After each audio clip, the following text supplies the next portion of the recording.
Olá, meu nome é Gustavo e vou tratar sobre os padrões de beleza e como as redes sociais e as mídias digitais elas interferem nessa problemática. Primeiramente, vamos tratar de autoestima, que eu acho que a autoestima é uma coisa que é muito importante para nós, até porque uma pessoa sem autoestima é uma pessoa para baixo, é uma pessoa triste. Então, realmente, a manutenção da nossa autoestima, a gente tá bem conosco, com o nosso corpo, com nossa singularidade é muito importante. E essa autoestima, ela é constantemente colocada em prova a partir dos mecanismos de controle, a partir das massas, a partir da indústria cultural, a partir de tudo isso. Então, os padrões que são impostos na sociedade, eles são realmente agravantes de muitos processos que que a gente sofre realmente. Então, essa padronização, essa coisa de achar, de ver o bonito, de sempre ter alguém que é mais bonito, a gente vê na internet essas pessoas, a gente acompanhar em redes sociais, em televisão, em revistas, todas essas pessoas, e achar que aquilo realmente é uma verdade é um problema muito grande. Até porque aquilo tudo ali é criado realmente para se tornar um produto que a gente vai se comparar, que a gente vai querer ser igual e para movimentar justamente essa economia. Seja por cosméticos, seja por através de harmonização facial, seja através de outros procedimentos estéticos. Então, eu acredito que a gente se importando com essas coisas, a gente acaba esquecendo de uma parte de nós mesmos, esquecendo da nossa essência, a gente dando valor a essas coisas industriais, essas coisas que a gente vê, esses influenciadores, é, as, é, é realmente muito. É um agravante direto da problemática da saúde mental da sociedade. Então, de acordo com a revista científica eletrônica de ciências aplicadas da FITE, que eu analisei, ela vem trazer como o título dela, inclusive, é A Influência da Mídia, o título do artigo, no caso. A influência da mídia nos padrões de beleza e seu impacto na autoestima das mulheres. Então, essa revista ela vem trazer justamente essa coisa dos padrões estéticos atrelado à mulher, que é uma coisa que gera muito a rivalidade feminina, a conhecida rivalidade feminina. E eu acredito que isso seja um problema muito grande da sociedade. Se comparar com outras mulheres, as mulheres que se comparam com outras mulheres que veem nas redes sociais, as blogueiras, as influenciadoras digital, já que aquilo é uma coisa que é montada, é uma coisa que é comprada e que é para realmente vender. E isso acaba por causar transtornos alimentares, distúrbios de imagem e prejudicar o processo de autoaceitação e a saúde mental. E outro dado que eu vi também foi que, de acordo com a Sociedade Brasileira de Cirurgia Plástica, o Brasil ele realiza mais de 1,5 milhão de procedimentos estéticos anualmente. Então, é uma coisa uma escala muito grande, é um número muito grande de procedimentos que são realizados anualmente e que a gente, de certa forma, precisa realmente parar. Então, acho que a gente precisa realmente valorizar o que é nosso e deixar esses padrões de belezas para lá e tentar destruir esses padrões de beleza, a gente criar o nosso próprio estilo através dos nossos gostos e deixar essa ideia de lado e também combater, claro, a disseminação dos padrões de beleza. E é isso. Espero que tenha entendido e foi isso aí.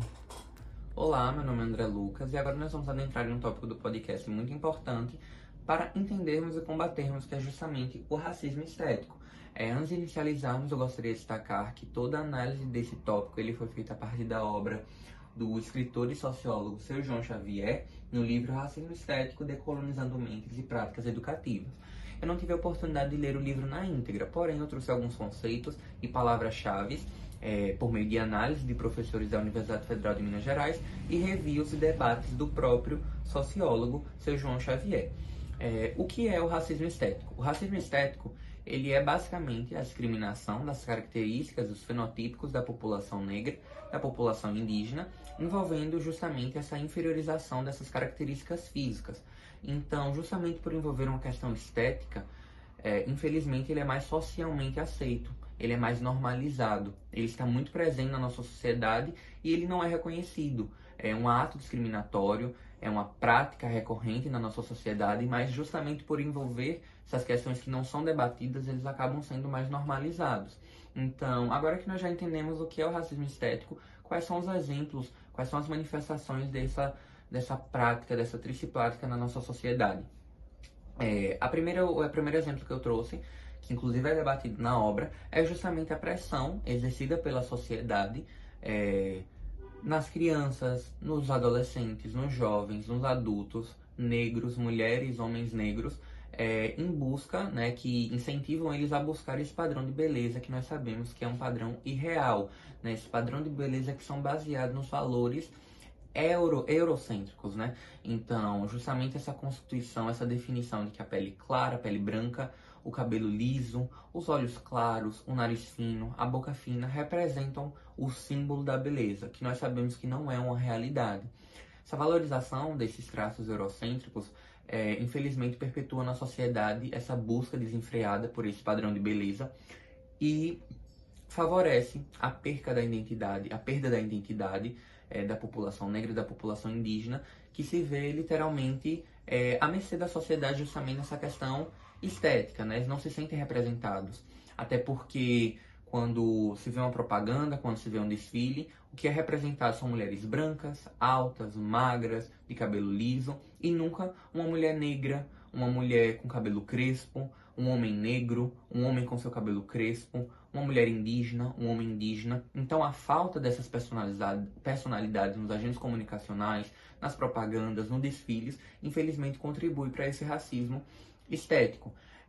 Então, meninas, meninos, crianças que abdicam do seu cabelo crespo em busca do cabelo liso para poder atender essa necessidade desse padrão de beleza é um exemplo do racismo estético. Falas extremamente racistas como é uma questão de aparência, não é preconceito, alise seu cabelo, o cabelo crespo é um cabelo sujo, o cabelo crespo é um cabelo ruim, cabelo de pinchain, cabelo de bombril, todas essas falas constituem esse racismo estético que está cada vez mais presente na sociedade.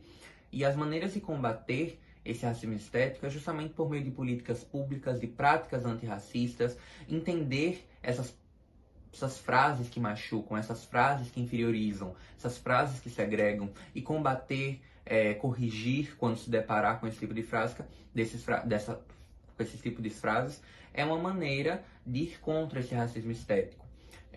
Eu gostaria de debater mais sobre esse tema, porém o tempo, infelizmente, é muito pequeno para o nosso grupo, mas espero que tenham entendido e obrigado pela atenção. Oi, gente, me chamo Kailane. Para decorrer do assunto, eu vou falar sobre o preconceito com as pessoas acima do peso.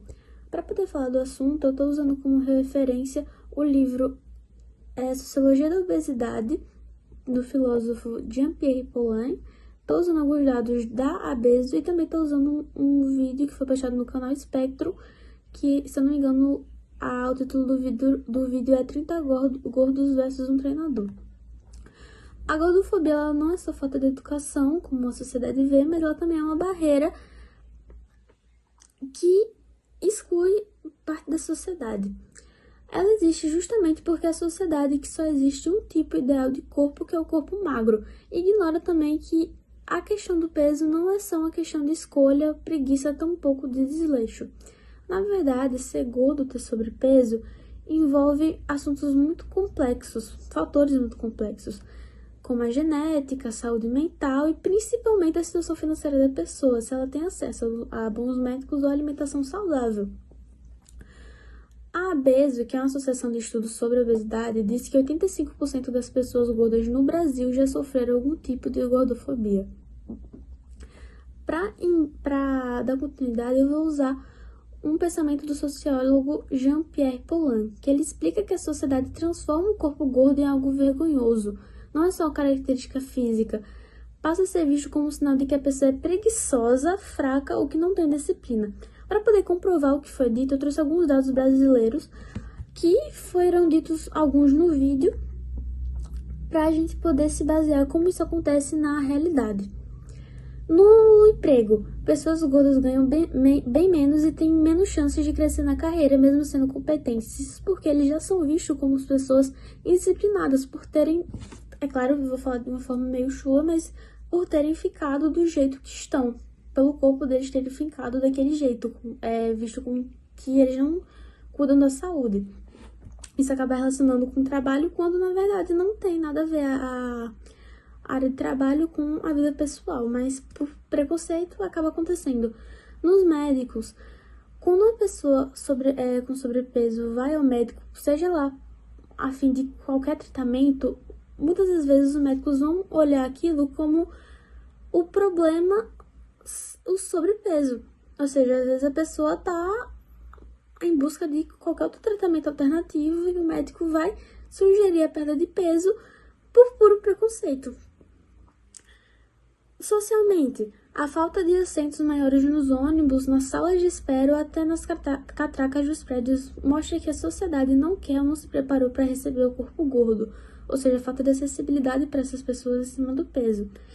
Para acabar com gordofobia, a gente precisa parar de julgar e de patologizar, ou seja, tratar como doença o corpo. É fundamental que todos aprendam a respeitar a diversidade de corpos e que o governo garanta que haja acessibilidade e tratamento digno para todo mundo, em qualquer lugar. Ou seja, não depende só da gente, mas também não depende só do governo, é algo coletivo. A gente precisa se juntar, tanto socialmente como com ações públicas, para que essa injustiça, para que esse preconceito não perpetue mais na sociedade. Olá, meu nome é Sara e eu vou falar sobre como a pressão estética afeta no envelhecimento das mulheres.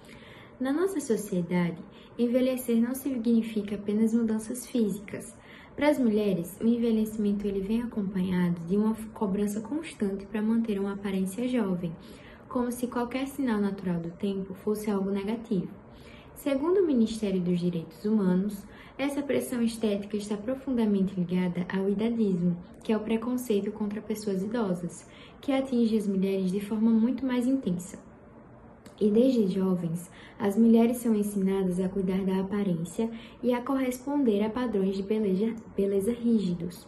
E quando chegam à maturidade, esses padrões não desaparecem, eles se tornam ainda mais exigentes, rugas, fios brancos, mudanças no corpo, tudo que é parte natural no envelhecer passa a ser visto como falha, como se a mulher ela estivesse perdendo o valor, e isso faz com que muitas idosas elas sintam necessidade de esconder a sua idade, reforçando o medo de parecer velha.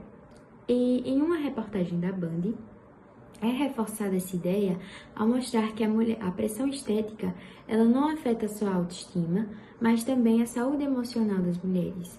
E especialistas apontam que enquanto homens envelhecem recebendo elogios por parecerem maduros ou interessantes, as mulheres são constantemente comparadas a um ideal de juventude praticamente impossível de manter.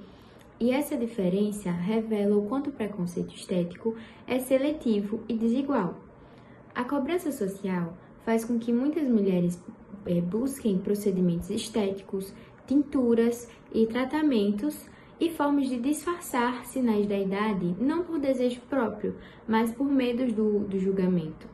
Isso cria um ciclo de ansiedade, insegurança e insatisfação contra o próprio corpo. E quando somamos essa pressão estética à sobrecarga acumulada que as mulheres carregam ao longo da vida, o processo de envelhecer se torna ainda mais difícil. E como exemplo, nós temos o filme A Substância, que aborda a pressão estética nas pessoas mais velhas, em que a personagem principal ela é demitida do trabalho por estar envelhecendo e não estar mais tão bonita.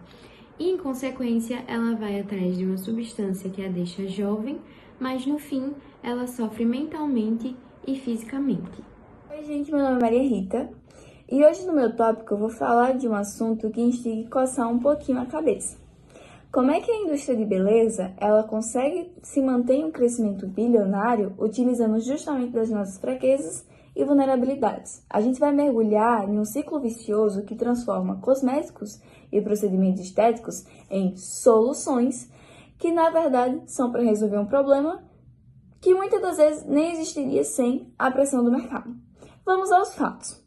Essa indústria, ela movimenta uma dinâmica inacreditável de dinheiro no planeta. Repare bem, quando a economia global ainda sofre um declínio, como a gente viu em fontes de peso como a Folha e o G1, em vez dessa indústria ela ter um declínio, ela acaba se expandindo, porque essa ideia de melhorar a aparência deixou de ser um luxo para se tornar uma rotina quase obrigatória para muita gente.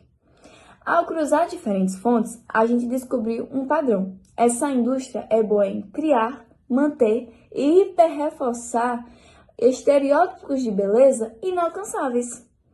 Eles são o ar que a gente respira em comerciais, em filmes nas redes sociais, em discurso dos influenciadores. Subliminarmente, a sociedade aceitou que a beleza é um checklist. Você precisa ter a pele impecável, o seu corpo tem que se encaixar até os limites e simplesmente não pode ter um fio de cabelo fora do lugar. É nesse abismo entre os padrões estabelecidos e a realidade de cada um que nasce a insegurança. E é justamente onde o mercado vem com seus femininos perfeitos. Um bom exemplo dessa dinâmica é justamente o filme A Substância de 2024. Ele leva a um excesso da reforçação dos estereótipos para uma pessoa perfeita e juvenil. Na verdade, na história, existe uma substância que promete rejuvenescer, criando uma pessoa mais jovem e mais ideal da personagem principal. É justamente essa metáfora poderosa que os atalhos migrosos que a indústria vende o tempo todo. Cosméticos, produtos de cabelo, maquiagem e até procedimentos invasivos, como cirurgias e preenchimentos, muitas das vezes são tudo empacotado em um negócio só para um atalho para silenciar justamente essa insegurançazinha presente.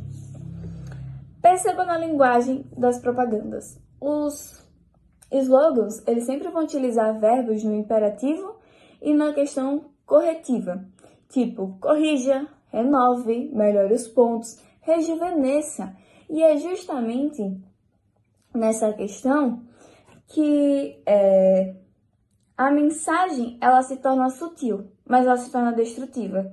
Porque, por mais que você faça tudo, você nunca estará completa. Sempre há uma falha e sempre vai ter algo ali para ser consertado. Oi, gente, meu nome é Maria Rita. E hoje no meu tópico eu vou falar de um assunto que... É importante notar que essa pressão estética, embora esteja crescendo nos homens, ela ainda afeta significativamente as mulheres, principalmente jovens. E as redes sociais só acabam reforçando isso. Porque atrás daquela publicação existe uma edição, existe uma pose perfeita, existe um filtro, e isso acaba gerando comparação, que por natureza chega a ser desleal e exaustiva. É claro que existe um lado positivo dessa moeda. É inegável que o procedimento de autocuidado, sem utilização de cremes, realização de procedimentos, pode ser um motor de autoestima legítimo. O ponto crítico que fica evidente na literatura e no estudo social é justamente reduzir a pessoa à capacidade dela se encaixar em um molde. E essas falhas estéticas, elas deixam de ser um incômodo pessoal para ser um problema social onde a indústria da beleza fatura em cima. É, em essência, o ciclo da indústria em 3 partes. Primeiro, eles vão buscar o seu público-alvo. Segundo, eles vão instigar em você que você tem uma inadequação. E terceiro, eles vão tentar vender esse remédio para combater essa inadequação. É justamente que de década para década não se muda nada, somente a embalagem e o marketing. Nossa análise também insistia no ponto crucial, a busca da informação da verdade. Muitas soluções, na verdade, que são consideradas inofensivas, principalmente procedimentos estéticos, acabam que na realidade não são e só são minimizadas pela propaganda. Portanto, o uso de fontes confiáveis, como livros especialistas, jornalismo investigativo, entre outros, ajuda a criar um escudo para combater a propaganda agressiva. É importante notar que essa pressão estética, embora esteja crescendo nos homens, ela ainda afeta significativamente as mulheres, principalmente jovens. E as redes sociais só acabam reforçando isso. Porque atrás daquela publicação existe uma edição, existe uma pose perfeita, existe um filtro, e isso acaba gerando comparação, que por natureza chega a ser desleal e exaustiva. É claro que existe um lado positivo dessa moeda. É inegável que o procedimento de autocuidado, sem utilização de cremes, realização de procedimentos, pode ser um motor de autoestima legítimo. O ponto crítico que fica evidente na literatura e no estudo social é justamente reduzir a pessoa à capacidade dela se encaixar em um molde. E essas falhas estéticas, elas deixam de ser um incômodo pessoal para ser um problema social onde a indústria da beleza fatura em cima. É, em essência, o ciclo da indústria em 3 partes. Primeiro, eles vão buscar o seu público-alvo. Segundo, eles vão instigar em você que você tem uma inadequação. E terceiro, eles vão tentar vender esse remédio para combater essa inadequação. É justamente que de década para década não se muda nada, somente a embalagem e o marketing. Nossa análise também insistia num ponto crucial, a busca da informação da verdade. Muitas soluções, na verdade, que são consideradas inofensivas, principalmente procedimentos estéticos, acabam que na realidade não são e só são minimizadas pela propaganda. Portanto, o uso de fontes confiáveis, como livros especialistas, jornalismo investigativo, entre outros, ajuda a criar um escudo para combater a propaganda agressiva. É importante notar que essa pressão estética, embora esteja crescendo nos homens, ela ainda afeta significativamente as mulheres, principalmente jovens. E as redes sociais só acabam reforçando isso. Porque atrás daquela publicação existe uma edição, existe uma pose perfeita, existe um filtro, e isso acaba gerando comparação. Para finalizar essa discussão do tópico, não podemos demonizar a indústria da beleza, até porque ela é um negócio. A problemática está nela utilizar a nossa vulnerabilidade para se alimentar. E justamente por isso fica uma reflexão pessoal. Você está fazendo tal procedimento estético, utilizando tal produto para ter um autocuidado e se sentir bem, ou simplesmente por obrigação e pressão externa? É justamente na resposta que se tem a diferença. Bom, pessoal, me chamo José Isaías e hoje eu vou falar sobre como os influenciadores digitais eles influenciam diretamente nos padrões de beleza da sociedade atual, na forma de se vestir, na forma de falar, na forma de andar, na forma de interagir no geral. Isso tudo utilizando artigos científicos, blogs e também algumas falas de alguns sociólogos. Alguns autores, como por exemplo Pierre Bourdieu, ajudam a entender esse fenômeno. Bourdieu ele fala sobre o capital cultural e o capital simbólico, que são formas de prestígio e poder social, onde esses influenciadores, essa mídia digital, eles possuem muito desses capitais e eles acabam tendo esse poder de influência sobre a sociedade no geral, influenciando nos seus padrões de beleza, na sua forma de pensar, no seu comportamento, dentre outras coisas. Nas plataformas como, por exemplo, TikTok, YouTube, Instagram, Facebook e outros, observamos que esses influencers eles divulgam uma rotina de cuidado pessoal, onde eles divulgam, por exemplo, que eles vão para a academia, que eles tomam alguns tipos de suplemento, remédios, enfim, tudo isso também para tentar vender esse tipo de material, como remédios e suplementos, por exemplo. Só que eles muitas das vezes não contam que eles passaram por uma série de cirurgias, que eles passaram por pessoas que cuidam da pele de forma profissional, que eles passaram por cirurgias estéticas e etc. Algo que foge totalmente da realidade do brasileiro, porque muitas das vezes o brasileiro não tem dinheiro nem para tirar férias, nem para ter um tempo para a própria família, imagine para ter esses cuidados pessoais de forma exagerada. Esse fenômeno é explicado pelo sociólogo Guy Debord, onde ele trata esse fenômeno com o nome Sociedade do Espetáculo, onde ele explica que a mídia ela transforma esses padrões sociais de uma determinada forma para que eles virem uma determinada mercadoria. Então, por exemplo, se você quer alcançar um determinado padrão de estética, você tem que comprar suplementos como whey, como creatina, tem que comprar maquiagem, tem que ir para a academia todos os dias. Então ela transforma esse espetáculo em uma grande mercadoria, um grande negócio. Outro ponto importante é que essas marcas elas contratam esses influenciadores digitais para divulgar seus produtos como uma forma de marketing, já que aqueles influenciadores eles criam uma imagem onde a sociedade quer seguir, mas eles não contam quais são os efeitos colaterais daqueles medicamentos, por exemplo, e quais sacrifícios eles têm que fazer para alcançar aquele determinado padrão de beleza.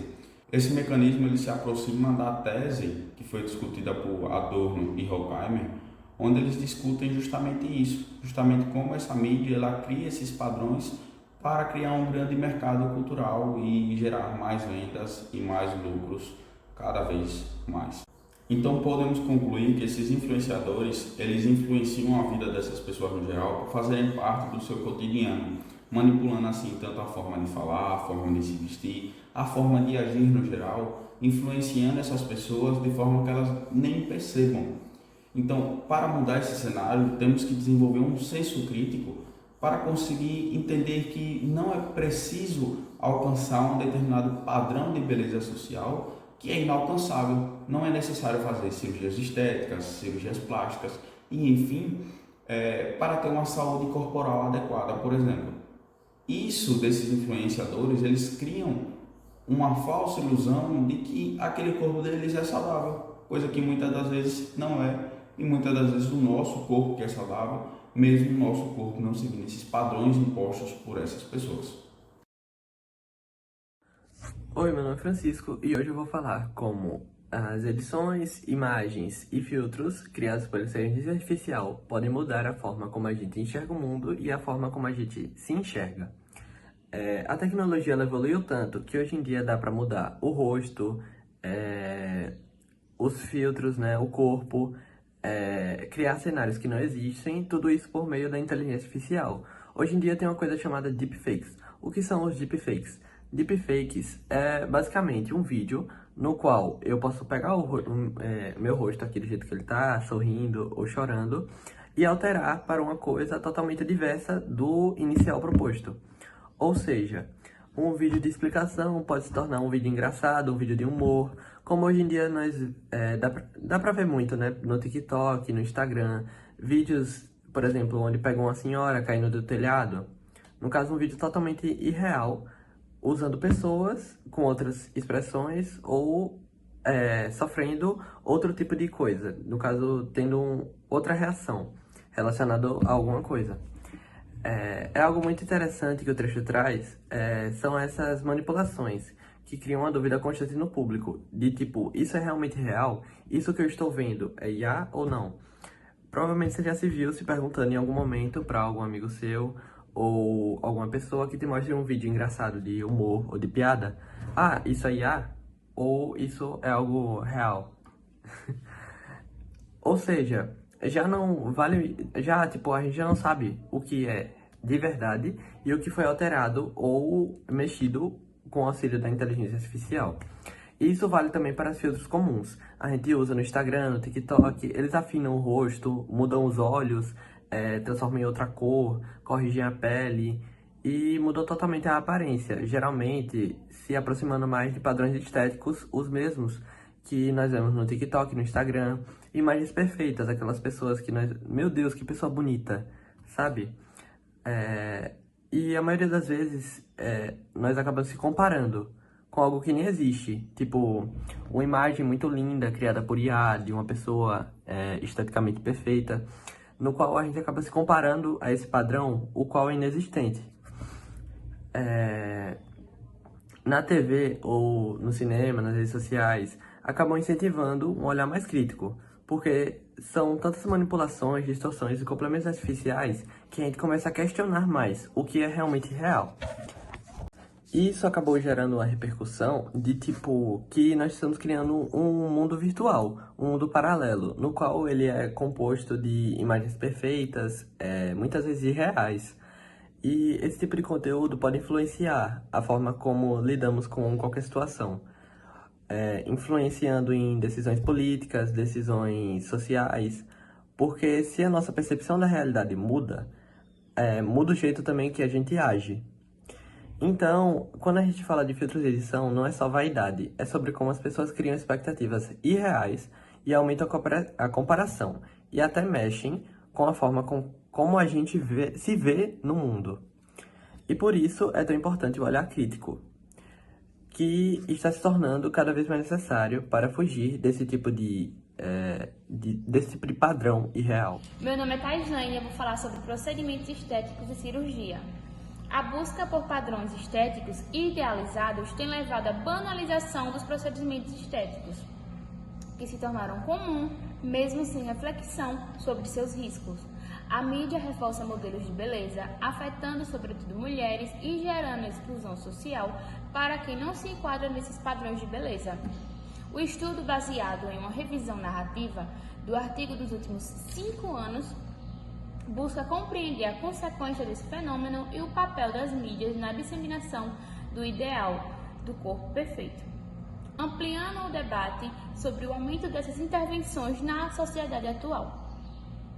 Os padrões de beleza impostos pela mídia têm contribuído para que a banalização dos procedimentos estéticos na sociedade atual. mostrando que essas intervenções, antes vistas como algo excepcional, tornando-se comum e muitas das vezes feitas sem a devida consciência dos seus riscos.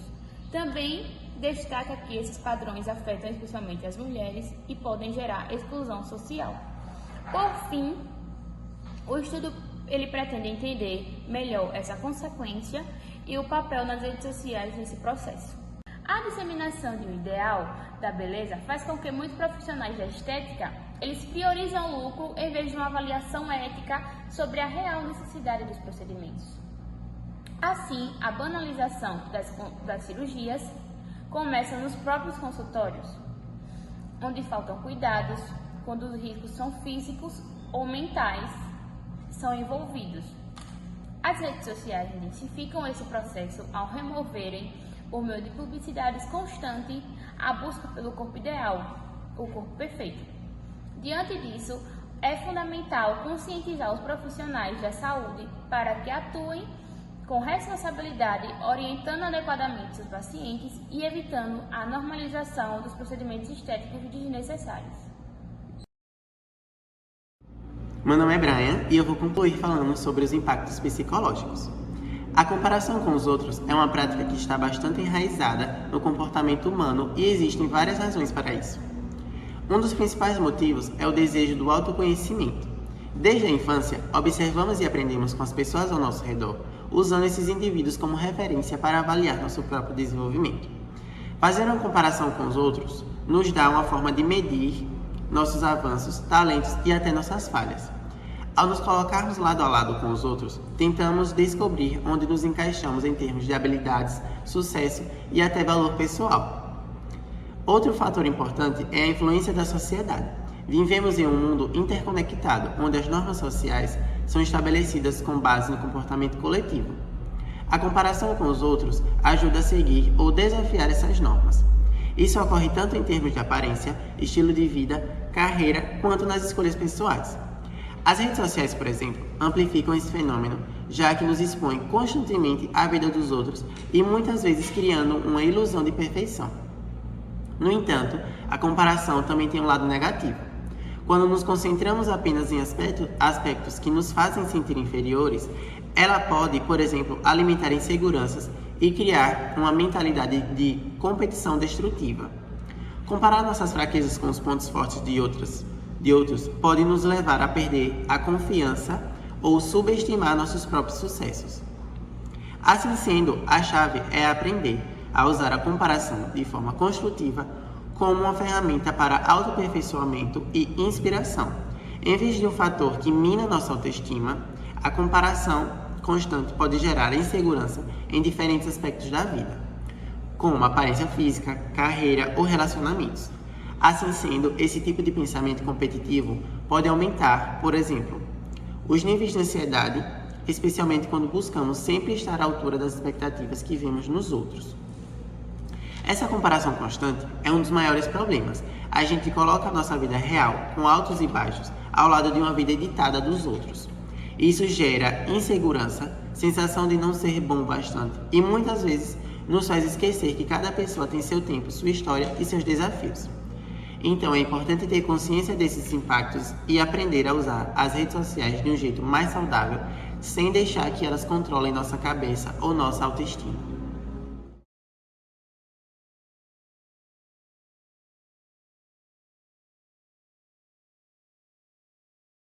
Oi gente, meu nome é Maria Rita e hoje no meu tópico eu vou falar de um assunto que instiga a coçar um pouquinho a cabeça.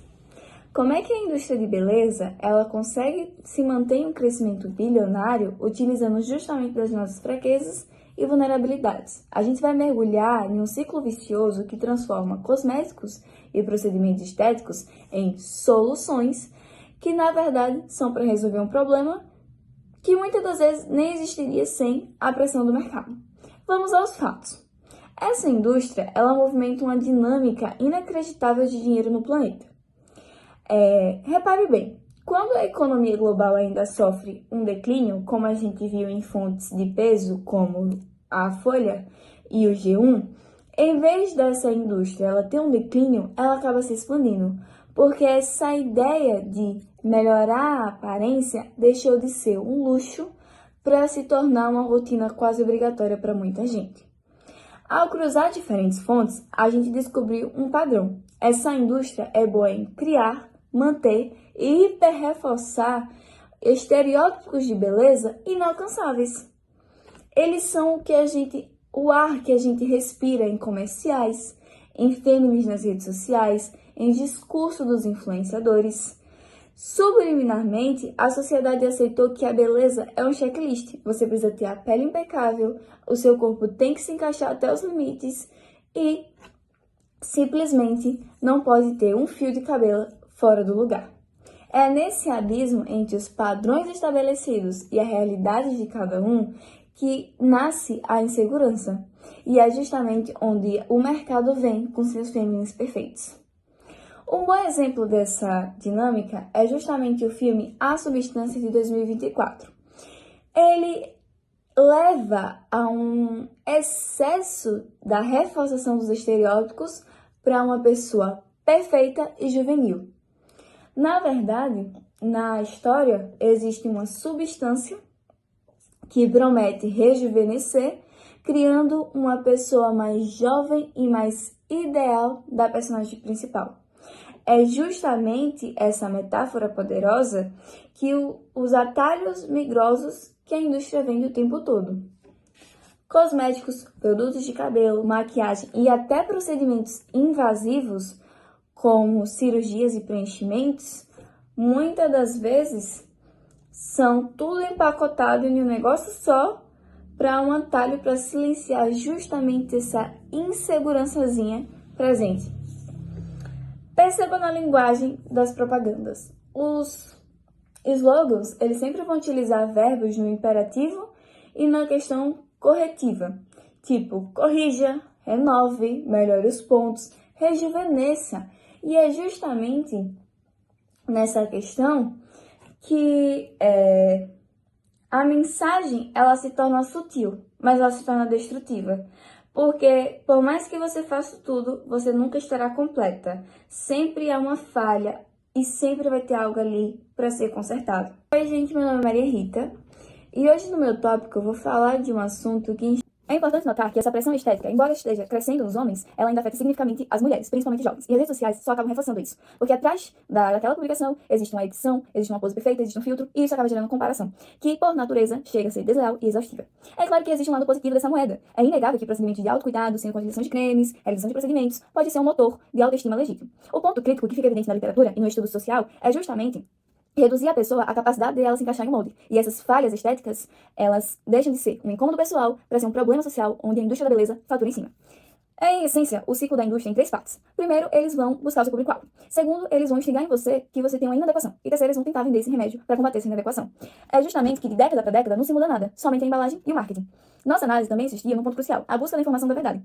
Muitas soluções, na verdade, que são consideradas inofensivas, principalmente procedimentos estéticos, acabam que na realidade não são e só são minimizadas pela propaganda. Portanto, o uso de fontes confiáveis, como livros especialistas, jornalismo investigativo, entre outros, ajuda a criar um escudo para combater a propaganda agressiva.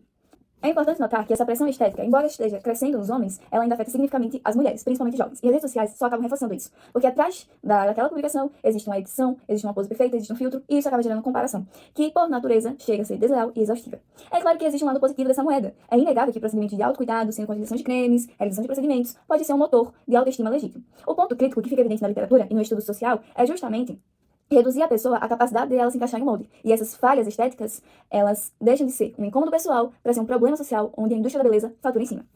Em essência, o ciclo da indústria em 3 partes. Primeiro, eles vão buscar o seu público-alvo. Segundo, eles vão instigar em você que você tem uma inadequação. E terceiro, eles vão tentar vender esse remédio para combater essa inadequação. É justamente que de década para década não se muda nada, somente a embalagem e o marketing. Nossa análise também existia num ponto crucial, a busca da informação da verdade. Muitas soluções, na verdade, que são consideradas inofensivas, principalmente procedimentos estéticos, acabam que na realidade não são e só são minimizadas pela propaganda. Portanto, o uso de fontes confiáveis, como livros especialistas, jornalismo investigativo, entre outros, ajuda a criar um escudo para combater a propaganda agressiva. É importante notar que essa pressão estética, embora esteja crescendo nos homens, ela ainda afeta significativamente as mulheres, principalmente jovens. E as redes sociais só acabam reforçando isso. Porque atrás daquela publicação existe uma edição, existe uma pose perfeita, existe um filtro, e isso acaba gerando comparação. Para finalizar essa discussão do tópico, não podemos demonizar a indústria da beleza, até porque ela é um negócio. A problemática está nela utilizar a nossa vulnerabilidade para se alimentar. E justamente por isso fica uma reflexão pessoal. Você está fazendo tal procedimento estético, utilizando tal produto para ter um autocuidado e se sentir bem, ou simplesmente por obrigação e pressão externa? É justamente na resposta que se tem a diferença. Para finalizar,